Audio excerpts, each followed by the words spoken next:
Hey everyone, Sonic the Hedgehog here. Just a quick reminder to you guys that these narrations are best enjoyed with headphones on. Hey everyone, this week I reviewed the sequel of Respawn Entertainment's first-person shooters. Does Cloud have what it takes to get that Titan drop? Request accepted, Cloud. Stand by for Titanfall.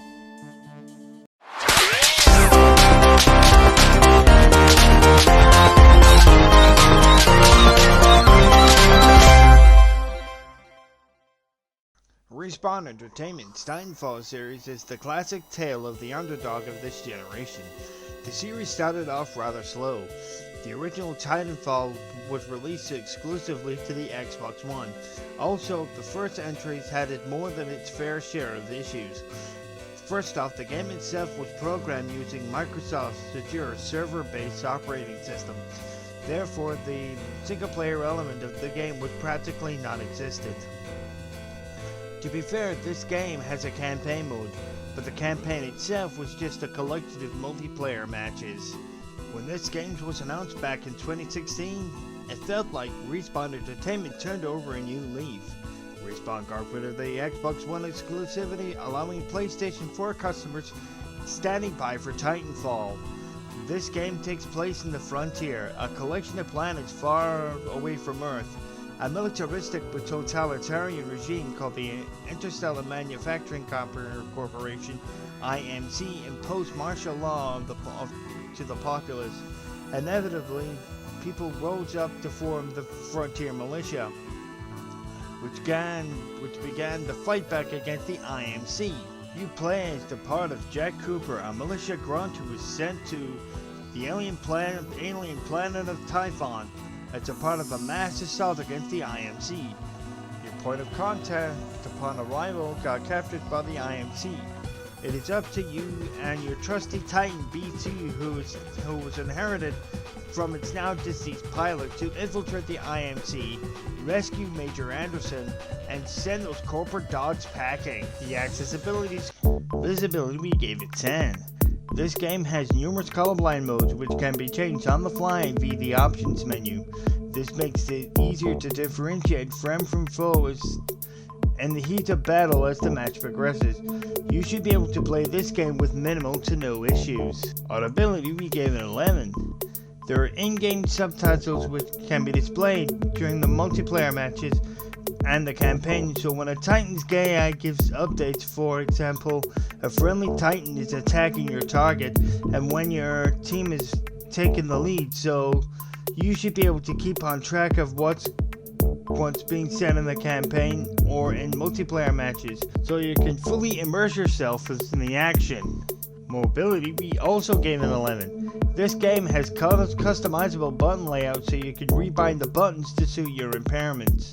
Also, the auto sprint function makes this game even more accessible. When you're moving forward for a set amount of time, your pilot will start sprinting. When sprinting, your pilot can pull off free running maneuvers like wall running. This is vital, as when you come face to face with a Titan, maneuverability is the only advantage you have. The timing can crush you like a pancake, and its firepower is vastly superior to your own. More on that later. This is probably the most accessible games in terms of this category James has played in a while. Gameplay, we gave it 10. This game is an absolute blast to play. Long story cut short, this is Titanfall as it should have been. Unlike its predecessor, the game has a full single-player campaign, which is fun to play. The multiplayer element of this game is very extensive. First off, this game has Frontier Defense, a co-op mode. You and your friends on Xbox Live must defend objectives against wave after wave of attacking enemies to survive as long as possible. The player versus player multiplayer elements of this game is also extremely fun to play. The game features a plethora of modes, from attrition, basically team deathmatch, to most traditional game modes that you'd expect from a Call of Duty game. The Titan mechanic makes this game stand out from a highly congested market.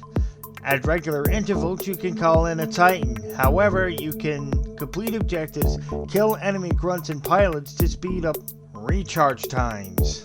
As you can gather, when a Titan is called in, you have some serious firepower against the enemy team.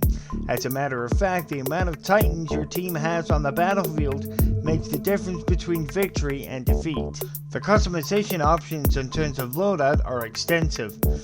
Apart from choosing primary weapons, secondary weapons, anti-Titan weapons, the Titans you call in can also be customized. There are numerous Titan types to choose from. For example, the Ronin Titan is the most maneuverable Titan that is available to you. Although you're sacrificing firepower, you do have a sword, so you can simply hack and slash through your enemy. However, the Monarch Titan may not be the fastest, but its missile barrage ability can be devastating for both pilots and Titans from range. It is up to you to choose which Titan fits your playstyle best. In summary, Titanfall 2 is probably the most accessible first-person shooter games ever played in a while. The auto sprint mechanic allows mobility impaired players to play the game just as well as able-bodied players.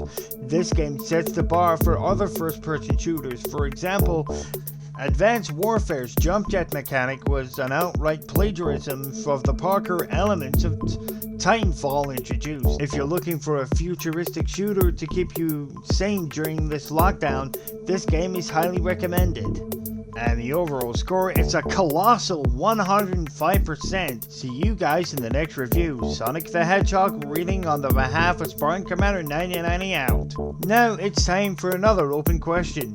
Recently, more and more games are becoming multiplayer only.